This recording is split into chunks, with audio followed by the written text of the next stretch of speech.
invite you to a comfortable position. So make whatever adjustments you want for more conductivity through the lightning rod that is your body. With your eyes closed and your breath deep, what micro movements will support more flow?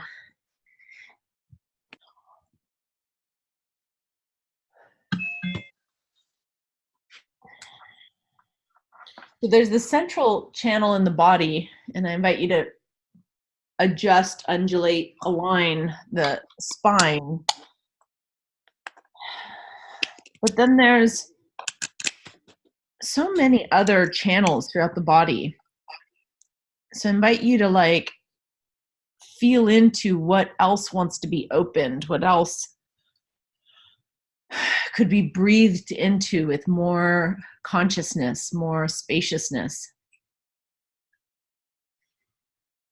Particularly the channels in and around the heart.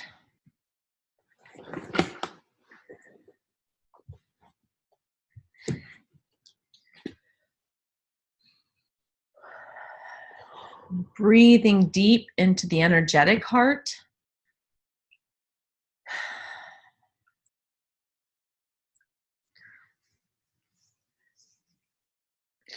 I've been working with a cosmology, a paradigm of 3 hearts. So I'm going to invite you in with me.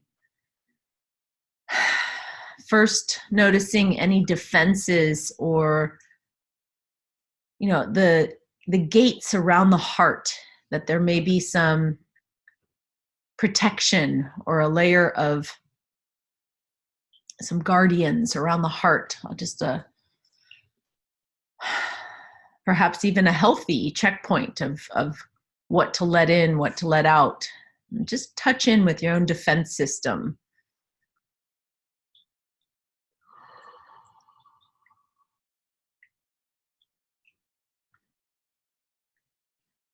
And then breathing deeper into the personal heart, the intimate heart. This is the romantic, the heart that connects to your deepest desires.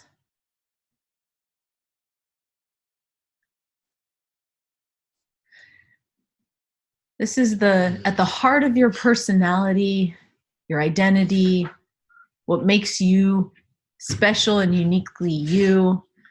Feel the intimacy of the personal heart.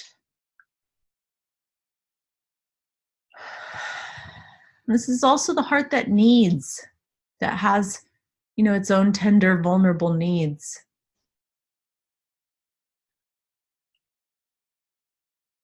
And as you just breathe into it, accepting it as it is, I invite you to go wider into the high heart. So allow yourself to lift up into unconditional love and connection to all that is. Feel the transpersonal heart. The one that holds your partner as another you. So let yourself lift into that level of the oversoul.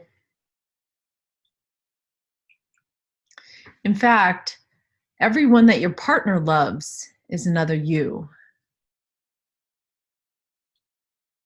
And take a few breaths to feel the group heart opening, the connection, the inseparability that you have with everyone in this circle.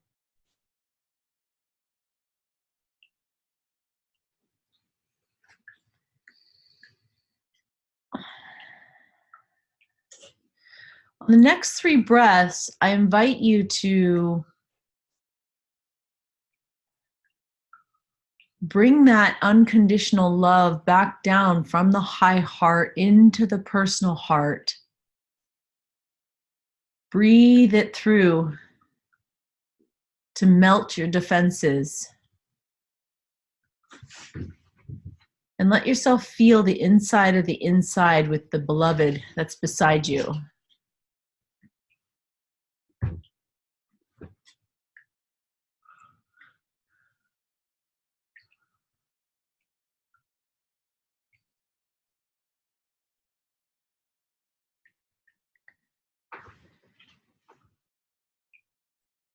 And then take a moment to gather your consciousness around today's topic, the energy of money.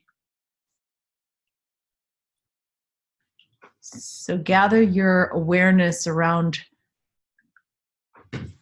abundance and finances, and let yourself feel supported. We're actually going to start today with a check-in on the financial level. So take a moment to feel your relationship to money as a lover,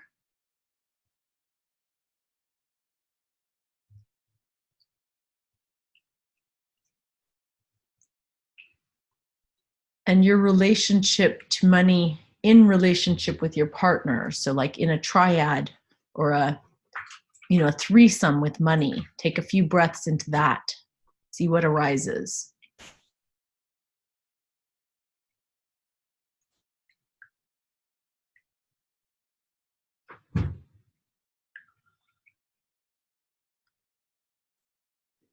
And relax your root as you take your final big breath, sounding on the exhale.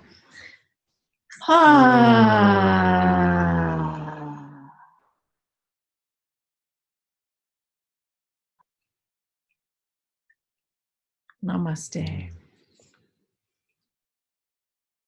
Mm-hmm. So, welcome this morning. What I thought we'd do as a icebreaker, on the topic of money, I want to offer a communication tool. It's not even a tool, it's a technique. And so this technique could have been done last month. Was sex our topic? Mm-hmm. Or the month before, where it's like, lifestyle is a topic, or maybe it's community. Doesn't matter. It's context independent, but it's a really powerful and important communication tool, and we're going to apply it to money because that's our topic this month. And it's the concept of a reassurance and how to actually craft a reassurance, because we all know that when we're talking about any subject, we're really talking about two subjects. It's like, the having of it and the not having of it, like the abundance of it and the lack. So it's like, as conscious creators, we know we can focus on, what we focus on, we get more of, we create.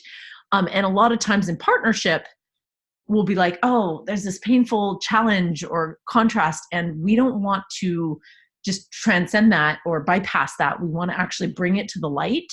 But if you bring your challenge to the light, it's like, it can be really, it's like shadow work can be really heavy and painful, and then your focus can be on what's missing. And so a reassurance is like, here's the rain cloud, but let's focus on the silver lining in the rain cloud. Okay. So reassurance is crafted like, even though I'm having this challenge, I still, find this opportunity or appreciate this, so it's, even though something, then here's the positive side of it. That's what the reassurance is. And I want to share that with you because we're going to go around and actually each share a financial reassurance. And so what that requires is that you disclose, this is my biggest challenge, and even so, this is the thing that I really appreciate, and I'll model it, but I want to make sure everybody understands the assignment. It's a little bit of a early morning like activation for your brain to sort this out. my challenge, in our partnership is that Michael's very conservative with like reusing and recycling, and doesn't like to throw, like, even things that are broken, he likes to repair them. And I'm like, let's buy a new one, right?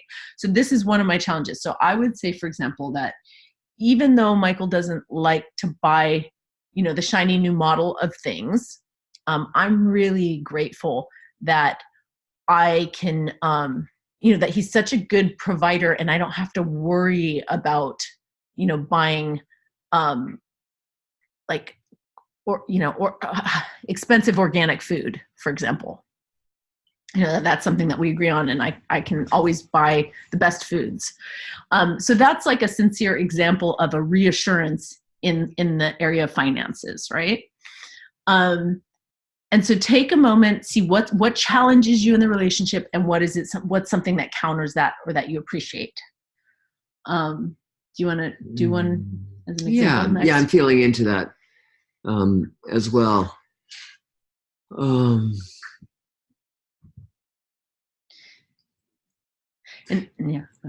Yeah. So, one that we've had in our relationship over time has been around, as we've been struggling, like going out to restaurants, like eating out, even though you like to eat out, a lot.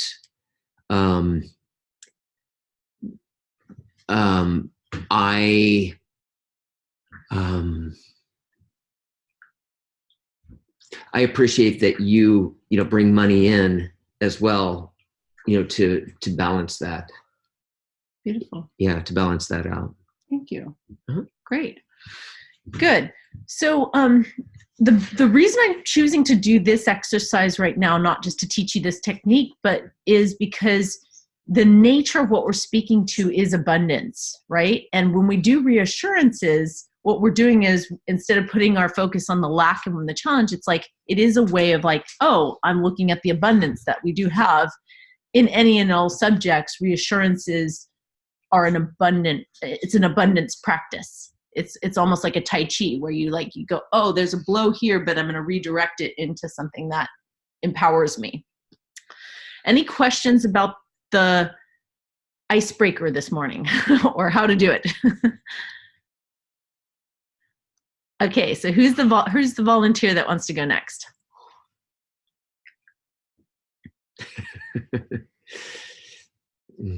Great, Greg. Awesome, Greg. Thanks. So, even though building your business and creating stability in your finances is something that is a big priority, and you want to make a lot of time for that, I'm super grateful that the reason you're working so hard is because you want to have a future with me.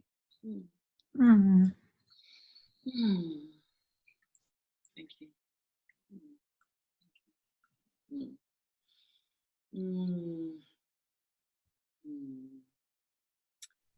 So sometimes I can get triggered by your spending habits, that you can spend a lot of money for things that I don't necessarily value that much. And I see it as a waste sometimes. I honor that you have that integrity and responsibility for maintaining balance and bringing back, generating the money that's needed to be in that abundant flow. Yeah. Thank you. That was a beautiful example. Yeah. Who's next? Great, Lisa and Greg.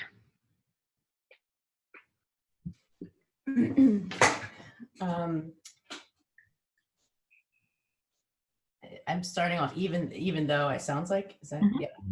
Even though sometimes it annoys me that you're watching charges come through and like ask me about them, I am super fucking grateful that you're actually watching the charges and that you're doing the work to like keep an eye on our family finances. Awesome. Mm-hmm. I did good. That was great. Yeah, it's fantastic. Yeah. Even though it seems like I will get triggered by some of those charges, I'm really grateful and have been for a long time how seriously you take your business and how you significantly contribute to the income that we have in our family. And it just offsets all of that. Beautiful. Great. Thank you.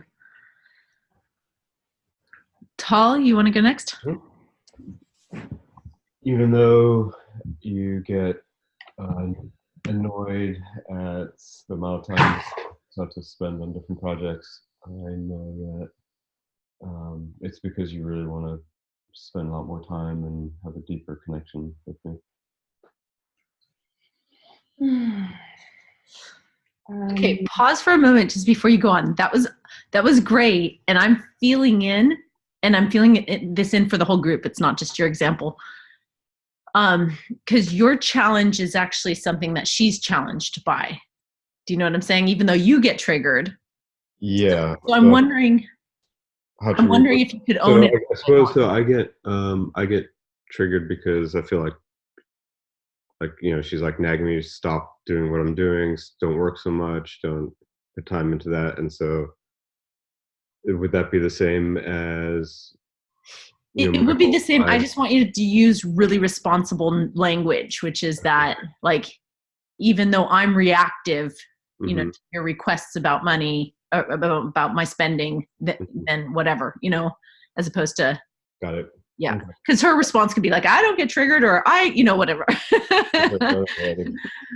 All right, so I get annoyed and frustrated when you ask me to stop spending time and energy on particular projects, and I realize that it's because you want to spend more time and have deeper connection with me, which I appreciate. Thank you. Yeah, that is on my part, and I'm just curious, Alex, did that make a difference to you that he took more responsibility? Yeah, sure. I mean, the first one is fair. Like, even like right now, he's just told me he's going into work again for the 7th day in a row, and I'm like, yeah. And it's also the fact that I want more connection, but it's also the fact that I want more support in my work, because we have financial goals right now and my work is way more profitable. So I mean, yes and no, like. Yeah. Okay. So I find it challenging how much time you want to spend at the office, and but it's really sweet that I know you're doing that in an effort to achieve our shared goals. Lovely. Thank you. Good. Who's next? Renee or Kirsten? Yep. Renee, great. I can go. And Todd was on the call, but had to drop because his family does a family adoption thing for Christmas. So everybody's got to go volunteer. But he wanted me to share his affirmation was that he gets triggered by not working right now. And what his assurance to me was that he's grateful that I tell him that it's okay, that he's making this life transformation right now, and that I am supportive of that transformation by taking care of us financially. So that was his. Mine is, I think, my issue around money is one of like preferring to be in control of it. And my my assurance is how Todd has really stepped up and like become both our personal and my business kind of bookkeeper, and has allowed me the space to step back from it and let that control, be able to work on letting that control go. So I'm really grateful that he's given me that opportunity. Great. Thank you. Mm-hmm. Good. Kirsten. Okay. So mine would be, even though I have, I would say, more worries now that Jonathan's working less, I really appreciate the thread of what I can see happening, which is that the universe is sort of guiding him to work less so he can deepen in his own spiritual path. And I know that always helps me. Even when I have the story that we're on different paths, I always benefit from it. So I appreciate that continuity between money versus less money equals more time to develop in other areas. If that makes sense. It does. I hope he gets to see this on the video. That's beautiful. I'd want to hear that if I was him. Yeah, thank you. Good. All right. So go ahead, Michael. Nope. That was it. You got it. So as we complete our, kind of icebreaker, are there any PSs or anything else that came up through this? I want to share that talking about money is like talking about sex. It just is so intertwined with our identity. Like there's a sense of our value as humans. We're being evaluated in society based on our either our income or our savings or our what we can afford to present ourselves. And so even if we don't want to participate at all of that, it's still tied in with identity/ego. And when we have identity around something is when we have a lot of hooks that can easily get pulled on, and then the fight and the challenge can feel very threatening, right? Or anybody saying anything about the way we do finances can feel threatening to our sense of, our constructed self, which is why money and sex and, these are hot topics of real debate and demise in partnerships. And, as a sex educator, one of the biggest things that I teach is like, hey, it's important to communicate about sex all the time, but the how you communicate about sex, you want to be communicating about it in a way that actually like enlivens and inspires people to want to try and do more, as opposed to be like, bad dog, like, let me hit you on the nose, you didn't do good. And then people are like, oh, my partner doesn't, we're so tender and can take it so personally, so easily. So this assurance is a way to have difficult conversations, to any time that you're talking about stuff that doesn't work for you financially or sexually, but anytime you always want to either bring it back to the silver lining, or you want to sandwich it with, this is what does work, this is what doesn't, this is what, I really want, or what I'm excited about. And so that's, the rationale, and kind of dovetails, Kirsten, into some of the, how do we talk about, when we are in conflict of money, we have to balance out those conflicts with some of the positive reinforcement and support. And the reality is a sandwich is not enough. I think they did a study. It was a behavioral study, in psychology, of like what damage it does to complain, about our partners. It was a relational piece. And what they found was that one complaint is not like, oh, you need a compliment to balance it out, or you need to sandwich it. It's actually, it takes 30 compliments before someone feels their self-esteem feeling back. Like if you get one complaint, it takes 30 times the positive reinforcement for you to feel like, oh, that's been cleared. I'm okay now. I mean, that's staggering if you think about, when you live with someone, and if someone doesn't have a positive disposition and isn't like flowing, accolades forth all the time, what happens is we tend to poke each other, and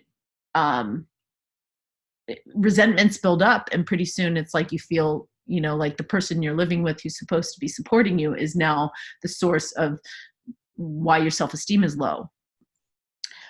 So I wanted to continue, and we're going to do a deeper mastermind, but it's with the emphasis on how can we as partners, especially in the area of finances, be each other's best allies, support each other, shine and expect, and positive expectancy and positive support onto each other, and not by a little bit, but like massively supporting them in the coming year around finances. Mm-hmm. Do you want to add anything? It kind of brings me back to that, the theme, which is money as a lover. And as we're all poly people, like thinking about that money as that mystical unicorn, that, whatever that is, that hot bi chick, or the bull, the super well hung great bull who's coming in, but that it's something that both of the partners are into. So it's we know how hard it is to find that lover who both of the people like, and want to be in love relationship with, but this is the one where you want to find that. Or build that, you want to exactly. cultivate that. Yeah. It is kind of funny when we were using money as a lever. Michael and I talked about being in a threesome, and it's really like money's more his girlfriend, that I get to like borrow and take out every once in a while. Mm-hmm. But it's really like he's in relationship with money, and I like get the benefit of it, but she's not my lover as much. Yeah, and there's some shadows within our relationship because of that, where Kamala Devi doesn't feel like she has like an understanding that she wants. Yeah. Of it. So they're secretive behind my yeah. But okay, so the metaphor you get and you can play with. I think what I'd like to do is remind us of the 2 homework assignments that we suggested, and to actually see who wants to be in the hot seat around this. So you can volunteer to share one of the homework assignments I hope everybody does this month, if you haven't already, is the relationship dyad, but about money, right? So tell me something you like about me financially. Tell me something you think we agree on financially. Tell me something you want me to know about yourself financially. Like really powerful line of inquiry. Please do it if you haven't done it. And just celebrating who's done it. Yay. Good. The second assignment is the one I want to put you on the hot seat around if you want, or, you can take time, get some focus from the group on any other subject. But this one is your financial, like to really rewrite your goal for the year as we come into the new year, and you look at building a new paradigm financial goal. Who did that work? Okay, good. Mm-hmm. So those of you that are it'd be great to hear from you, because it'll help the rest of us who are still working on it. And you can get we'll put you on the hot seat and see what comes through. I'm sure it'll be learning for everyone. Does anyone want to share their financial goal now? I mean, Michael, you're welcome to do it as a Okay, model. If you want. as a model. So, so my financial goal is that this year and going forward, I have sufficient money, and that comes with sufficient time for me to express my purpose and my values and my joy. And that money comes easily to me, like a local lover who's available all the time. And that money, that I'm in that relationship for the rest of my life. It's not something that I'm gonna stop. I'm not gonna stop making love with money for retirement or anything like that. Beautiful. Uh-huh. So I want to point out something, because Michael and I have done goal setting for many years through many paradigms, and this may to me occurred like, wow, that's the vaguest goal I've ever heard. and beautifully so, because it's thematically what we talked about, like, hey, sufficiency and what are my values. And so yeah, and I did put some of the sex magic wording in it as well. I didn't get through all of that, but may this or something better come in the highest good of all. Yeah. And what it is for me is I'm really just giving myself to spirit, and around money, where I've never ever done that in my life, but this past couple of years has been priming me for that, and I feel ready for that. I feel ready to just give it over and not say, hey, I'm going to make 100,000, or I'm going to buy an apartment building, or whatever that is. It's just really giving it to that sufficiency. So I want to celebrate, and my reflection for Michael, which I shared with him when he shared this, was how it is a mark of your attainment on the spiritual and the degree of your contentment and deep congruence with this, like, surrendering, and how that you're there because of all the years that you had. Hey, this year I'm making 250,000 after taxes, whatever past work that you've done to get there, which involved very specific description of multiple streams of income and what work you would do to get there. And I'm wanting to say that I want to include and celebrate that type of work as well. I'm not saying everybody should do it this way. Yeah. I'm saying that you're there because that's authentically where you're at with your goals. And I celebrate that. Whereas mine are a lot more, like, my work is a lot more specifically on what's the income and through what means. And you want to say your goals? Yeah, I'm happy to. I'd also like to I'd pass it around. So I wanted to celebrate that share. Thank you. And then see if anybody else had any reflections for Michael.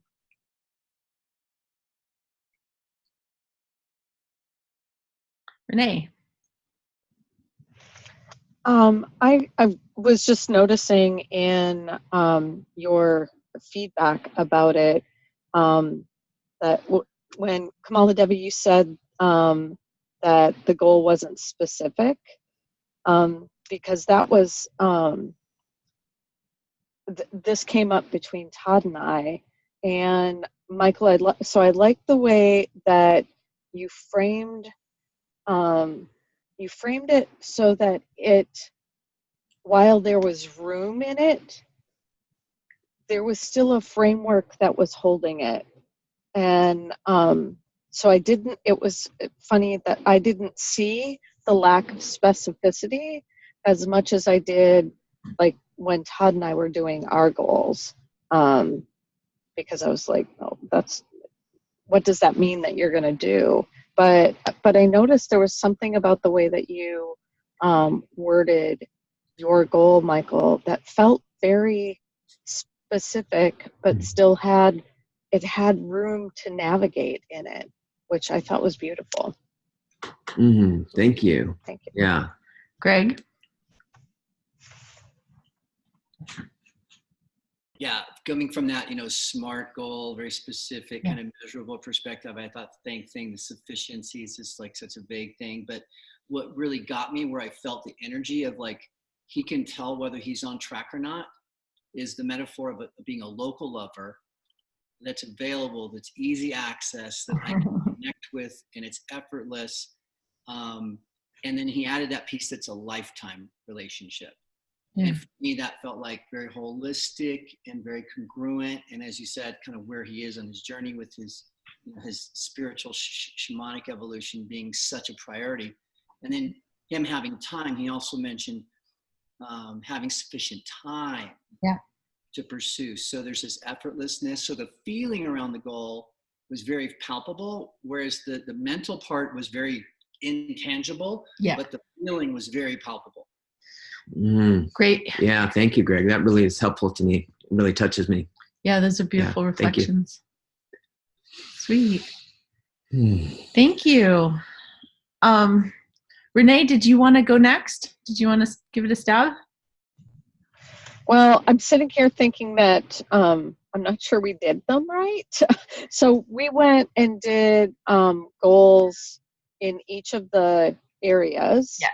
And basically came up with just one or two statements of, they felt more like intentions than goals. Like we wanted to, in financial, we wanted to continue to cultivate financial freedom in our relationship and in our finances. And what comes up for me is it's not it's not SMART, it's not specific and measurable and actionable and all of those things. So I think yet when I tried to get them more specific, Todd just can't go there. So I'm trying to kind of figure out if there is a middle ground at all. Beautiful. There's no wrong way to do this. It's really about what's empowering to each of us and us as partners. Do we have reflections for Renee? Just amen. Yeah. Yeah. Thank you. So the general reflection I have on the question that you raise, having been a spiritual teacher for many years and also a life coach for many years, I've had to look at it like there's a masculine way of doing goals, which is the SMART specific, goals, measurable, actionable, and there's the feminine way, which is more intentions. And like my feminine goal around money is very clear. It's like, I want to bring valuable work into the world and I want to be valued for it. Like that's my financial feminine intention. But it's not specific or measurable. Like, what the fuck does that mean? And so I like thinking of the dual nature of the universe being masculine and feminine. And it's important to have that, both. And in your case, Renee, it's like, Todd holds the feminine pole on that and you hold the more masculine pole. And that's beautiful because then you complement each other. And the idea is that both of you could stretch into having both. Okay. It's in my years of doing it, I find it better to have both than to try to do a funky hybrid in between. It's like saying, hey, there's a circle and there's a square. And then people will be like, well, let me just do this rounded squarish thing. And it's like, no, that's kind of awkward neither. Like it's better to have both really strongly. Yeah. What I feel like I kind of defaulted to was leaving them as intentions. So he could process them, because it's not that I can't process them as that, but then I thought that for my own individual goals, I would get something more specific and actionable. So Yeah, as long as you're not giving up what empowers you. I think that's great. exactly. Did you want to share your personal financial goal? I hadn't come up with it yet. Okay, great. Yeah, you're working on Okay. it. Yeah. One thing that I noticed within your goals that you guys were moving towards financial freedom is a great one. To make it more specific, and this is what I had to do in mine, was I made specific what the feelings were, that I was feeling joy about my finances. I was feeling, what were the other things? That I was able to express my purpose and my values and my joy. And contentment is one that I didn't put in there, but that's really kind of the center as well. And so I had made it more specific, and that might be something that's helpful to you as well. Thank you. That's helpful. a beautiful example on the feminine side, which is the inner feeling. That the masculine side would say, in order to be financially free, I have to cover the overhead, and what is that, and what is, what are my debts, and what is, and to actually look What's at the nut? the nut that you have to clear to be financially free. Male thing for sure. Yep. Great. Yep. Good. Perfect. Thank you. Greg. Hugh What's the nut? Hefner. Did you want to go next, Greg? Did you? Well, Put 'em on. yeah, we can jump. Yeah, sure. So for us, for me, what's coming up as the reasons for the goals. We talked about what are some of those things that we want to have and achieve. So for both of us, what's coming up is for us living together and making this dream a reality, and finances are going to sustain that. So that's tapping into our why is the biggest.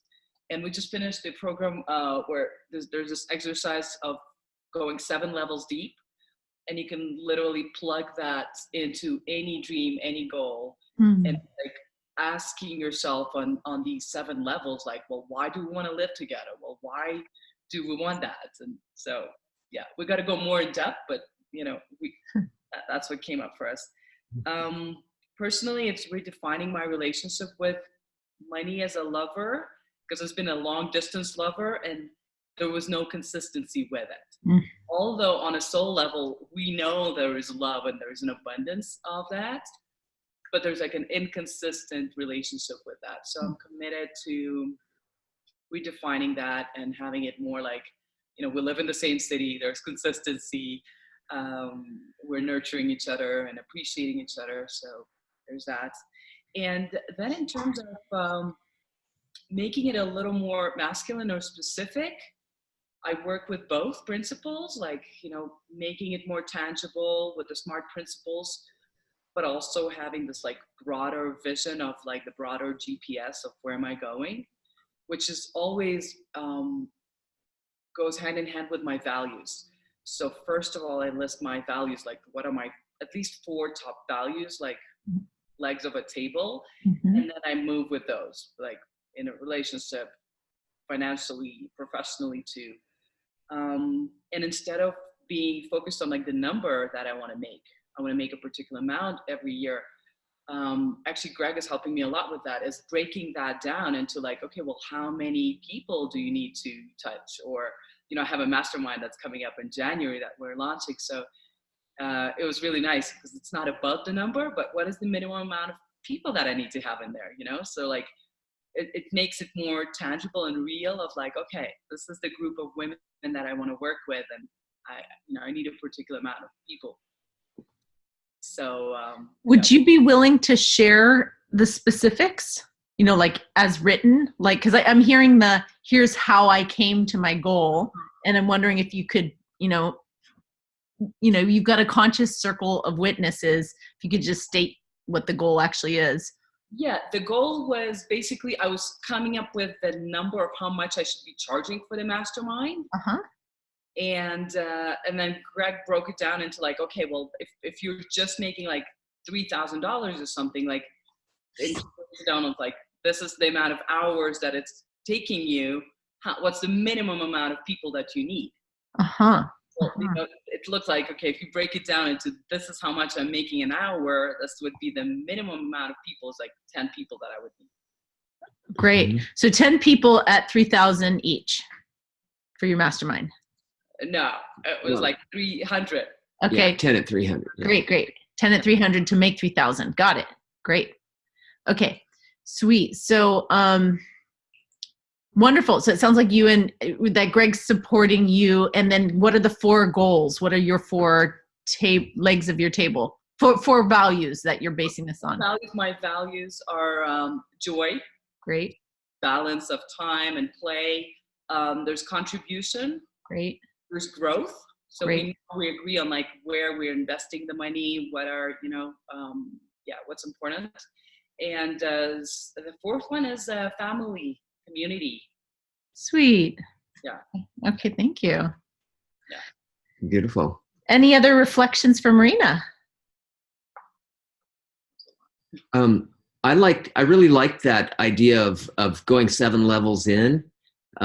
It reminds me of the Native Americans, 7 generations, but 7, layers, getting down to the why, and I'm visualizing it like at level like 3 or 4, there's going to be something that's like, okay, that's the one that like grabs me and makes me, achieve it, but I really love that idea of getting down to the why instead of just the what. Yeah. I think it's beautiful.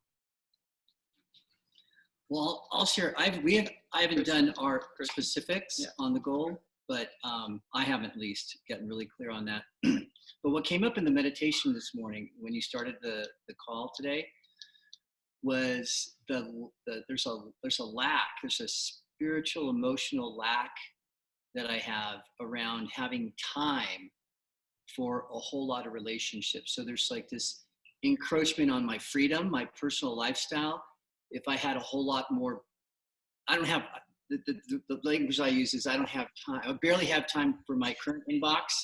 If I had another 100 people that wanted my time, I would have to give up something, trade off some of my freedom. So there's a fear of, I don't have enough time to be successful in business. And I'm talking business relationships. So I also saw the reflection of how that's showing up with us in our personal relationships as well. Do we have enough time for X number of lovers or processing all the new things that are happening? So there's a definite scarcity that I want to like explore with my, not enough time and I'm in a relationship business. So like I have to like want and crave these relationships coming in and desire them instead of like having this push-pull energy with it. So that's just came up for me in the meditation today. Beautiful. I think you're speaking a deep truth, that's sort of an elephant in the room, because really, we look around this circle and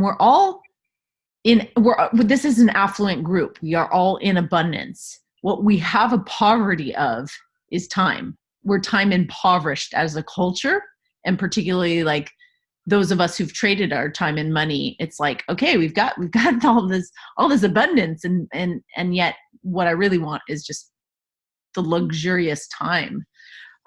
So thank you for speaking into that. Yeah, and at the most existential level, time is the stuff that life is made of, and how we spend it or squander it is like basically our stewardship of our life force energy. So it's really valuable for us to look at that time is invaluable. It's not, you can't put a dollar, even though we've got a culture that says time is money. It's like it is invaluable and it's irreplaceable. It's a non-renewable resource, and to really cherish our time. Yeah. Any other reflections for Greg? Yeah, Kirsten. Marina's goals and Greg's goals are kind of coalescing in my mind, just when you guys are talking about making the money so you two can live together. and so that you can have more time together and kind of relax. I'm making this assumption, but from what I know of Greg, to kind of like relax into that time and space and just kind of decompress, so that Greg's not having to fight the 100 emails with give up, Marina for the 100 emails, or vice versa, that there's more of an abundance of time by coming together and sharing living space. So that's a great reflection. This is something that, we talked, I think in past classes, Lisa and Greg, when we were like, have you done this homework or that? And you're like, we don't have time. And time is one of the things that, that the marriage is lacking. And I'm bringing you up as an example. But I think we've all heard this business wisdom: pay yourself first. Have you heard that? Pay yourself first. Well, if we look at time as the most renewable thing, the irreplaceable, precious thing, then what you want to do is invest in your relationship time first. So when Michael and I look at our calendar, one of the first things we're looking at, when's our date night? When are we going to make love? Like it's not, you don't look at your schedule and say, oh, I'll fit that in somewhere. It's like, pay yourself first. Put your relationship first. Put that time together to process something, or to clear a conversation, or to talk about whatever is in the way of you being in love. Pay yourself first by investing in the relationship with weekly date nights, and then your, maybe a monthly special ritual, or whatever rhythm works for you. But that's just non-negotiable if you want to have a flourishing relationship, is invest time in it.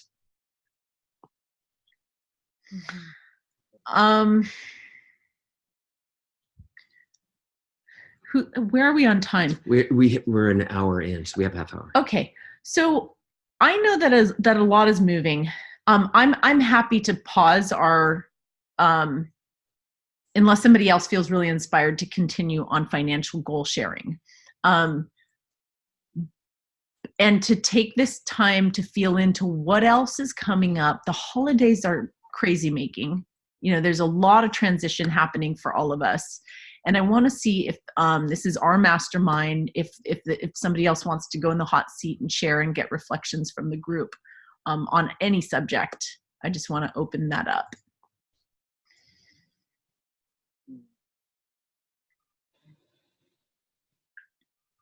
I'll go. It's okay. I'm just feeling quite like a little bit like frustrated, and I wonder like how much of a princess I'm being, about not feeling like fully supported, or it just seems like it's not like the most logical thing for Tal to be working like at the office like long days, 7 days a week, when I make like 10 times his hourly rate, and I feel like my business could grow more, if I had that more support. Like, I've also been working so much this week that I've like eaten takeout all week because I haven't had time to like cook for myself, because we have like quite a big financial pressure on us at the moment as like saving money for the trip. So yeah, I mean, I've tried to like, I've hired a house cleaner, I've hired a PA, like I'm trying to like not put that pressure on Tal, but I'm still feeling like really frustrated when he tells me that he's going into work again today, and I'm like, oh, I could really just do with the support, like even just like emotionally. Like I've been asking for us to have a date for some time now. I don't even remember the last time we had sex, and yeah, I don't know. I could just use some help and reflections, please. Mm-hmm. Thank you for sharing. Mm-hmm. Reflections for Alex. Or if you have anything. I'd like to say something. It's really gorgeous that you are feeling that, that need and desire and want for tall. That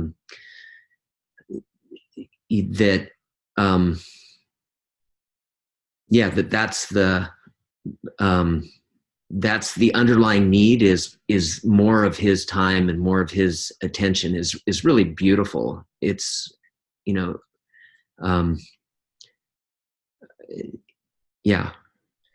It touches me that's what you're.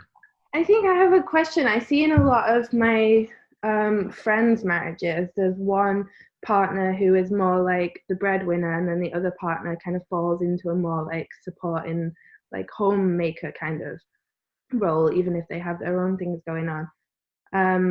Just it seems that in this group, most of the couples seem to work full time. I just wondered if anybody kind of had any wisdom. Like, do you find that one of you works more and the other falls into a more supporting role, or do you just both manage that? Yeah, it's a great observation, because when I look around the circle, I would say that we do have a lot of like all of us double earners. Yeah, dual income kind of. And so when I put myself in your shoes, right, and I just want to empathize with, like, there are times when I'm reaching for, like, I need more Michael, and it's very vulnerable to be reaching for and to be in the deficiency of like, hey, I'm the one reaching, I want more. And I have a real, like, logical strategy part that says, let's put the big rocks in first. And this is some of the, like, here's our foundation. If we're gonna both work, the foundation for me is we need to have a basis of this much connection time. And then there's certain basis pieces, like we outsource a lot. Like right now we're not even cooking. We have, and some of you know this, but also do this, but it's like outsourcing everything that a homemaker would do for us so that we can both be doing our dharma. And we're not always like that. But when I put myself in your shoes, Alex, what I'm actually hearing underneath your share is that there's a certain deficiency of, hey, I need to feel supported to shine in my work. And I'm not getting, like, the attunement necessary for me to do that. Is that what I'm hearing? It's the sort of like, that you're just feeling lack right now, and you've got a month before your trip, and you don't foresee a source of nourishment, and like I'm not seeing something to look forward to between us where I feel that I can get nourished and then do my work. Yeah.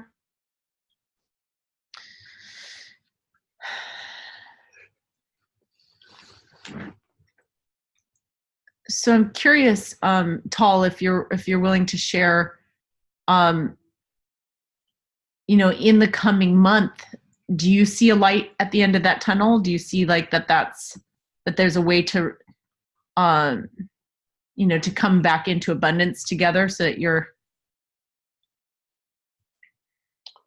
Yeah, I think that I probably have to go through, just use our schedules a little bit better.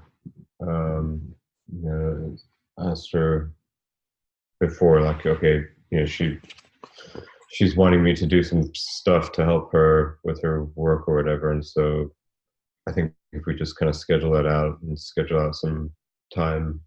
She knew yesterday, she's like, why can't you just go to work tomorrow?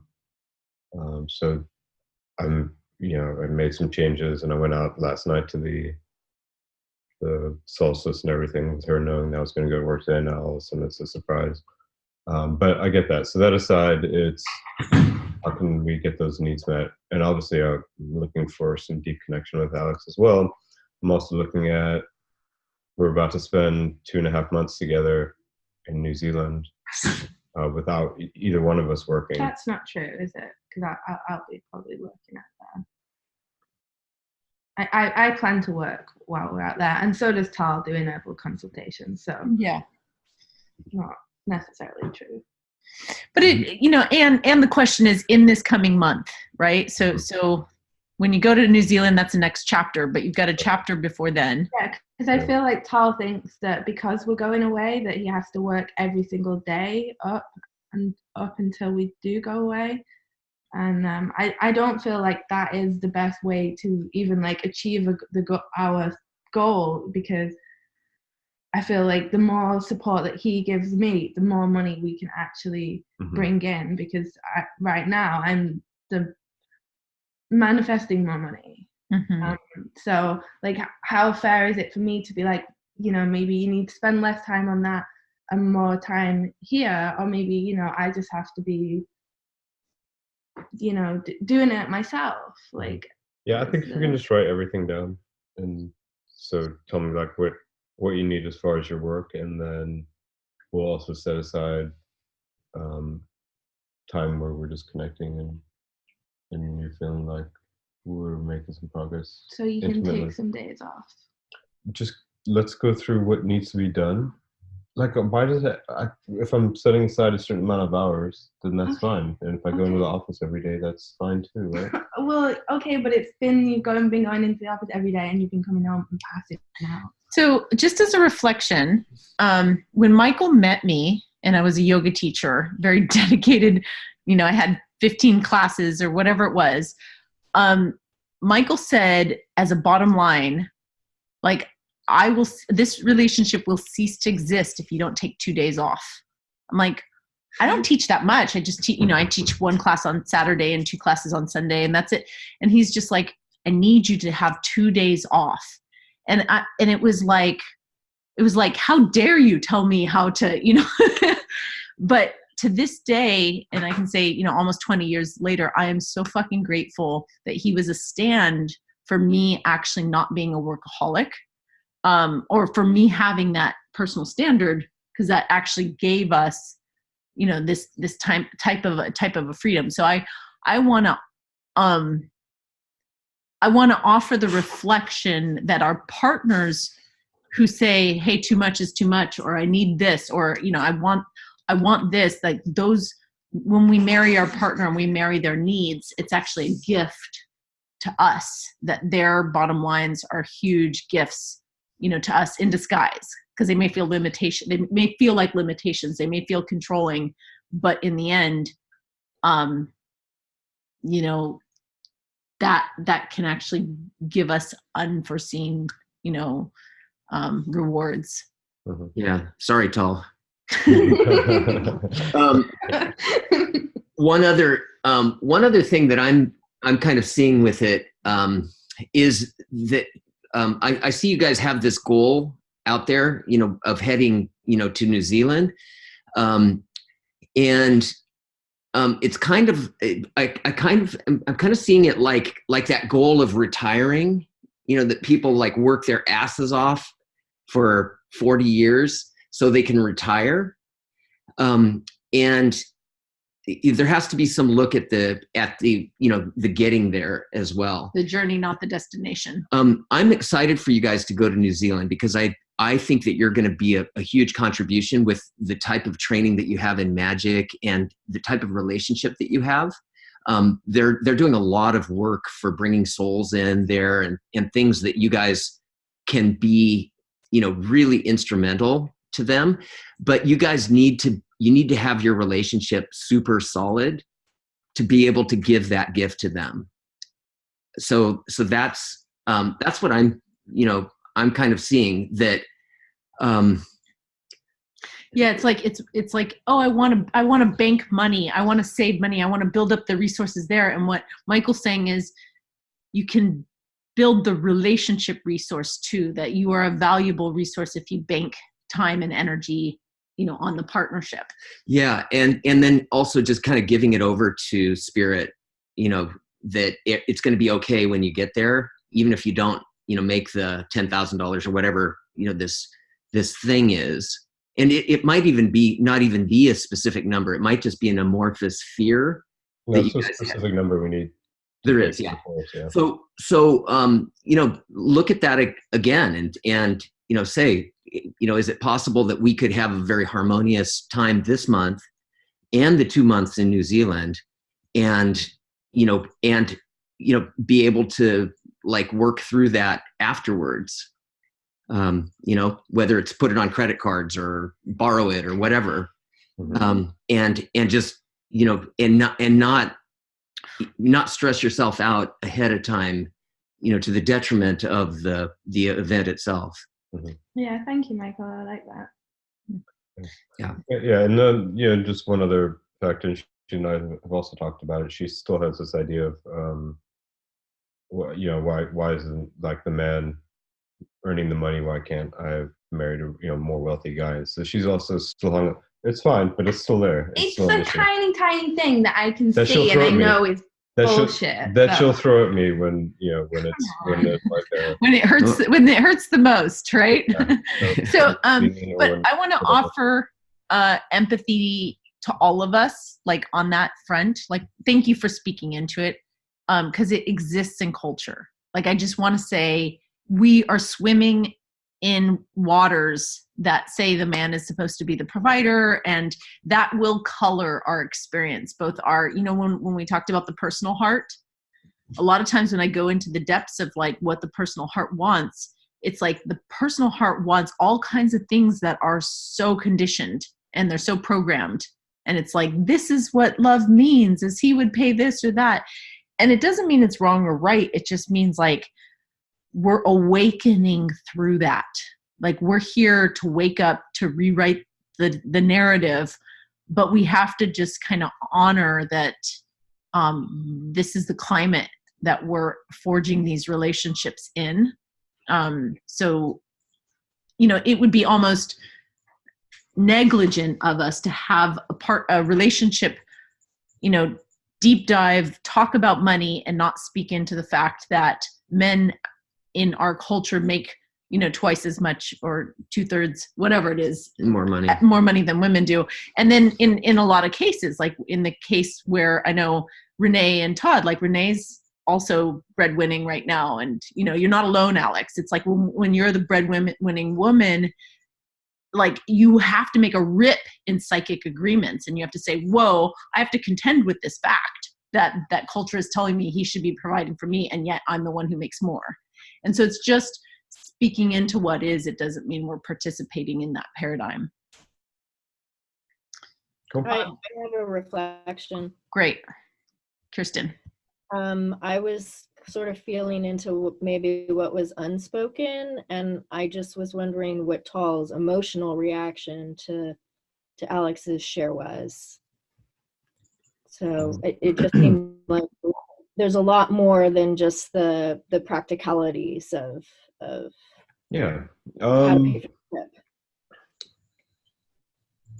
It's a little bit mixed, where obviously I love spending time and stuff with Alex. I'm also a little bit frustrated because I feel like there is this, this is not like retirement, like we're working our whole life to the end and then we're retired. It's not 40 years, it's 40 days sort of thing. And we're trying to get something started that can hopefully roll if I get it far enough along while we're in New Zealand, and just kind of create some, not exactly passive income, but can kind of roll by itself in the back end. And I also feel like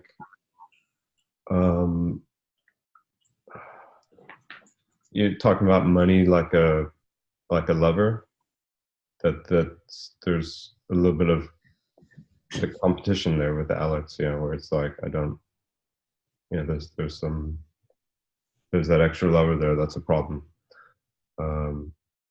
And then of course, like she earns way more money than me. If you're just kind of like laying things down, all I love it. Like, I think that's great that she does, and I want to support her where I can, and I try to.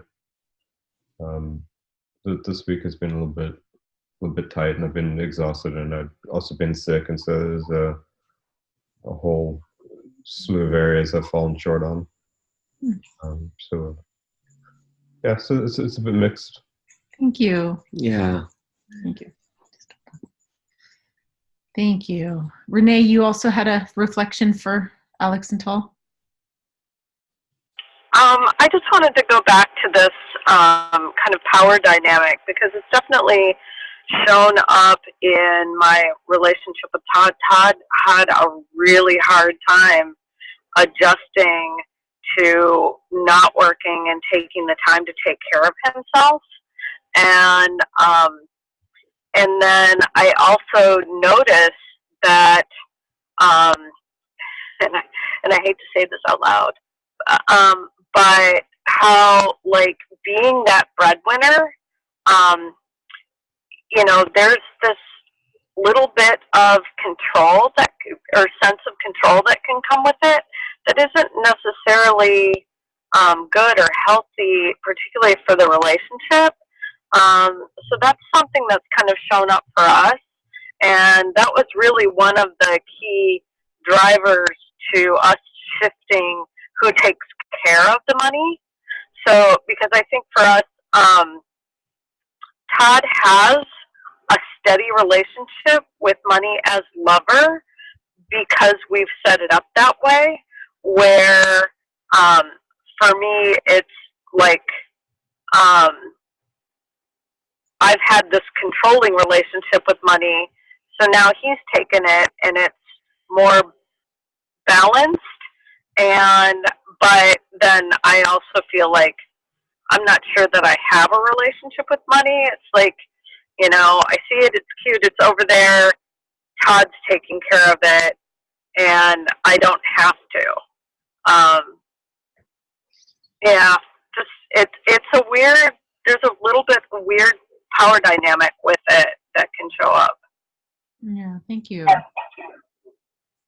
Yeah, I think that's really responsible to say, hey, when we are the provider, are we then the entitled one in the relationship? Does that then give us a certain entitlement around or a control around how the money is spent or wielded or whatever? So thanks for bringing that awareness in. Mm-hmm. How are we doing on time? We have about 10 minutes. Yeah, so I want to take the last 10 minutes to see if there's anyone else that wants to be in the hot seat or wants to update the group. Is there anything else that's coming up? Thank you, everyone. Thank you, guys. Yeah, thank you, Tal. We love you. Good. Lisa and Greg? I just want to compliment you guys for being so vulnerable. And these are like Kamala Devi was saying about the identity piece, the vulnerability and the self-worth. And you guys are just laying it out there so beautifully. And the connection to you guys finding your path to making it work is beautiful. So thank you. Mm-hmm. Great. Thank you. Lisa, what's on your heart?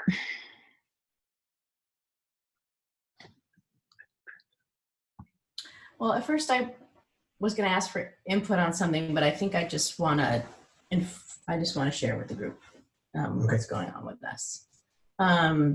So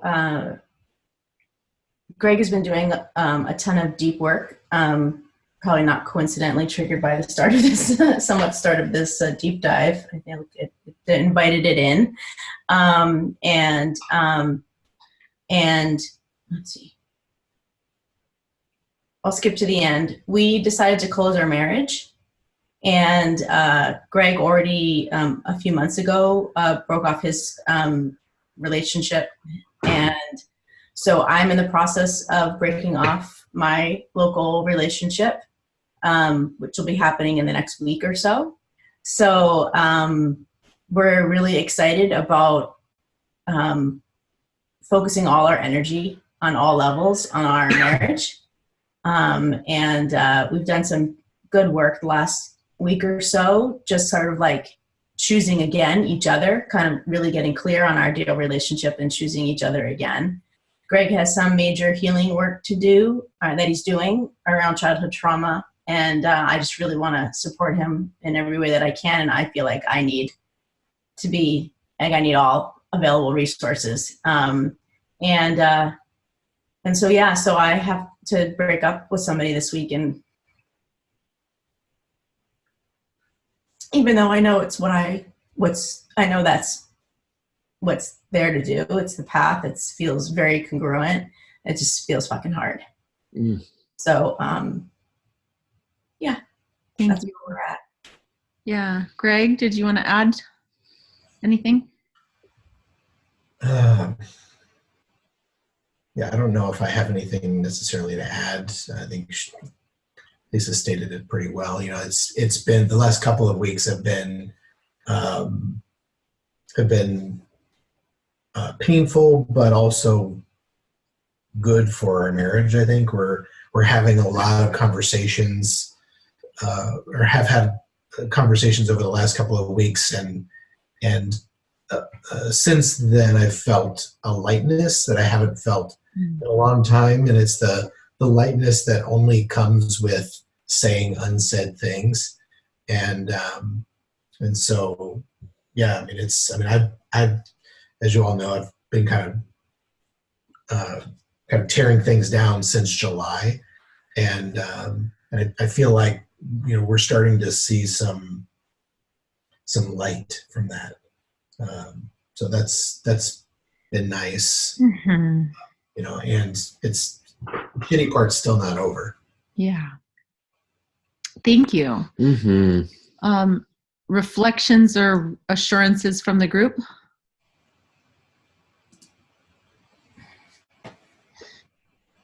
Hi guys. Yeah, well, hug to you both, first of all.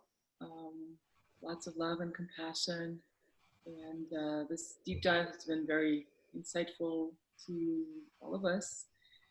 And I tapped into some trauma about a month and a half ago. That was kind of like triggered by the process and everything, but finally got released on Thursday night. And it's a process, but there is a huge space and light at the end of that tunnel. So there's a lot of hope, and there's a lot of faith in that. And it's just beautiful to see how intuitive and how committed you are to, you know, making these compromises and doing things that are hard, but in the long run, you know, that are supportive of your relationship and are going to reignite something so beautiful and deep that's within your souls. So it's really beautiful to see how you're supporting your love and your relationship. So yeah. Thanks, Marina. Yeah. I like to reflect that the depth of your commitment to each other is so beautiful. The path of least resistance, the easy way would be to say, throw it out. We've worked as hard. It's like, let's you know, shuffle the deck and just start with, you know, a new relationship and call it quits. But you guys are committing to each other for the long run, and to honor all the work that you've done to get to where you are. We closed our relationship, and this hasn't, you know, very little similarity to being married, as long as you have, you know, being together for just a little over a year. But that period of closing the relationship did create so much space for us to create a foundation from which to build on. And without that honoring of our commitment is primary and everything else is secondary, that gave us that space to really do the foundational work that's going to lead for a strong and beautiful future. Thank you. And I also want to honor, like, you know, how the trauma thing, like Renee helped me a lot, Kamal, Debbie, and Michael too. So the support of this group has been incredible. Just being in the container of, you know, that everything that happens here is medicine, and it's leading us to that ultimate, you know, blossom of who we are. So it's been incredibly supportive just being in this container. So use the group as well if you need more. Yeah, thank you. Other reflections for Lisa and Greg? It's just a little appreciation and reflection that you guys seem so much softer and more connected than you did when we started the course. So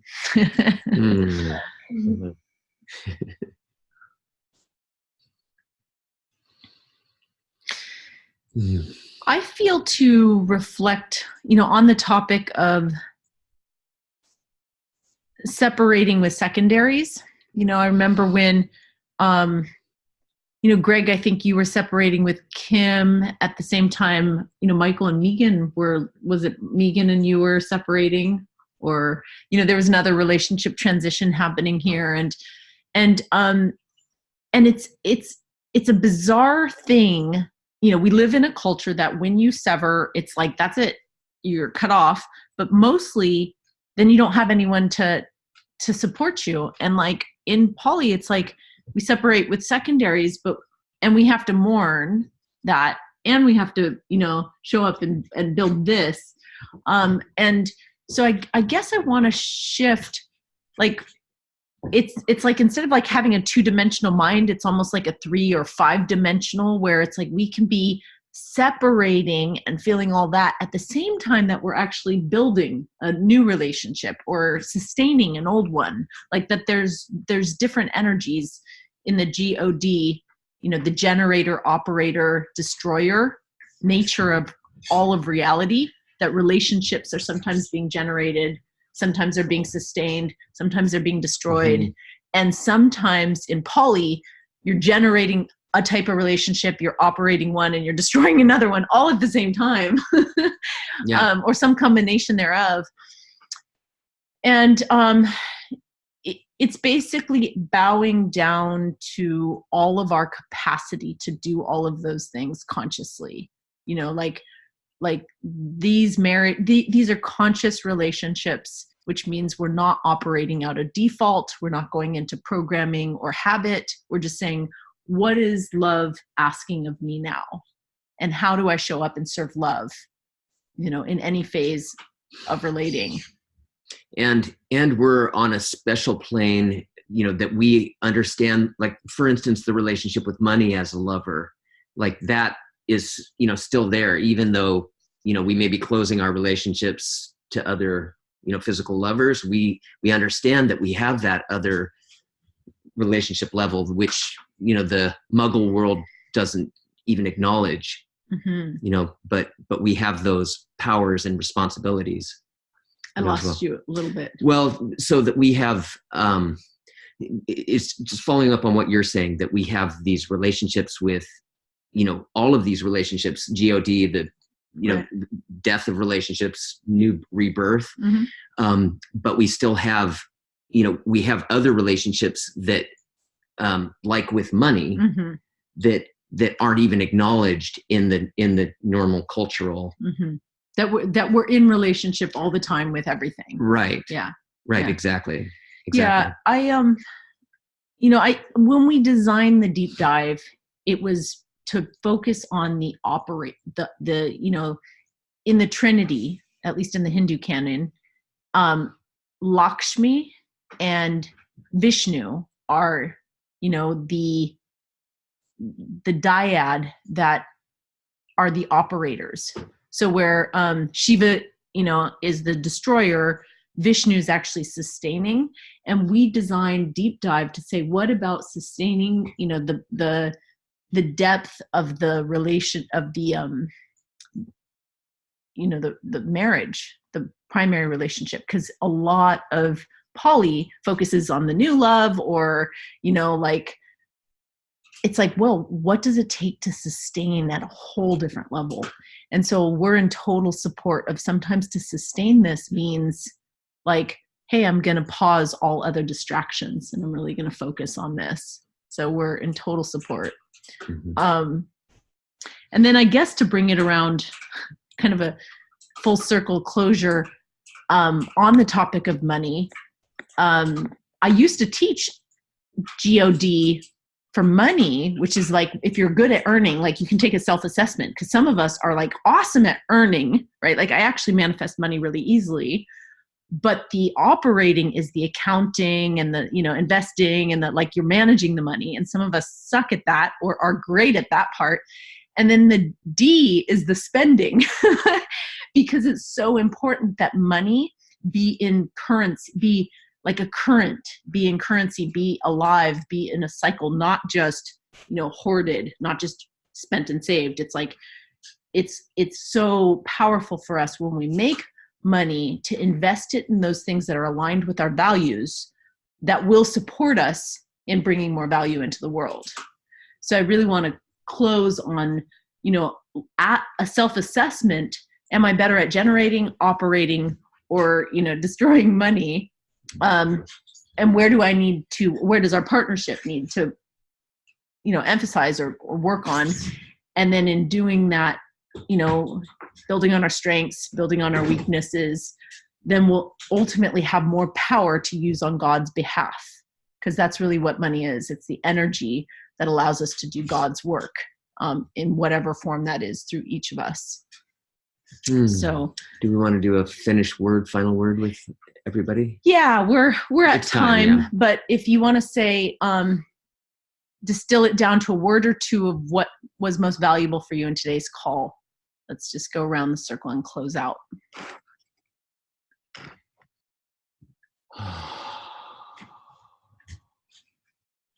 Authenticity. Beautiful. Yeah, I'm kind of just connecting into starting over. There's a newness, like for the coming year, and for next level in our relationship, and I'm just feeling newness. Beautiful. Fantastic. Connection. Feeling heard. Beautiful. Yeah. How about Kirsten? Yes, I would say like group and community support. I can really feel that, the essence of that here. It's beautiful. Nice.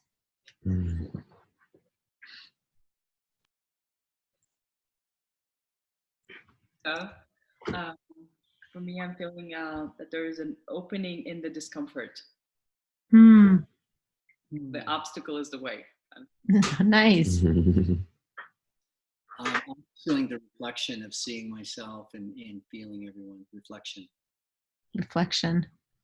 Good. Renee? I'm really just feeling like leaning into the flow. Nice. Awesome. I'm surrendering to the mystery, especially in this window that we have before 2020, because I think the next time we'll be gathering will be in the new year. So blessings through the holidays. Yeah, and I'm feeling just love.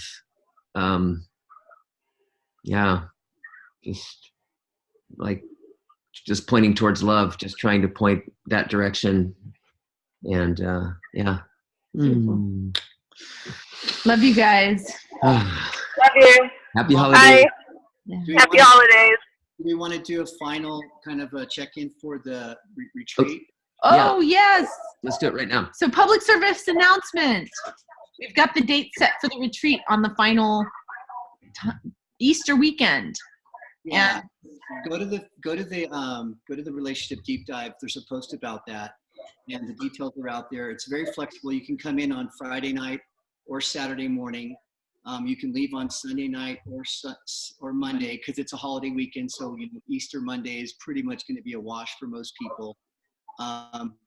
The invitation is everyone. We have room for everyone, but the ones who say I'm in and commit to being here will probably have first dibs at the beds, like the better beds. I'm in. And then the ones who are late coming will probably end up on air mattresses. So we do have room for everyone. Great. And 5 couples would be super comfortable, and then other than that, it's going to be a little squeezing this in, cuddle party, family style. Sweet. And I am more than happy to Tuesday night. There's the Ista festival that is starting afterwards. Right after. Yeah. And it's right nearby. It's 5 hours away from here by car. You can take a plane. So if people want to really stretch it out into a full week of Ista and love and celebration, that is also. Yeah, we've already signed up for that. Great. And I think ISTA is a prerequisite for that festival, having done ISTA. I think. Let's double check on that. But regardless, I wanted to offer, not only will we do our class, our final deep dive class on that during that time, right? It falls during that weekend. But also really wanting to do ritual, ceremony, play, like heart shares. You know, I mean, I'm gonna do a shamanic breath work training, which is gonna be just super powerful. I'll be offering that. Great. And I invite you to contribute or make any offerings so that we can co-create a fun festival weekend for our deep divers. And the land here is like super sacred. You're in the womb of Mama Tahoe, so the water is incredible. There's a teepee outside for ceremonies. There's the hot tub, like literally like in the national forest. So it's snowing as we speak. And you said hot tub? Hot tub. Woo! Okay, we're in. All right. Love you guys. We'll talk to you soon. Okay. Happy holidays. Happy holidays.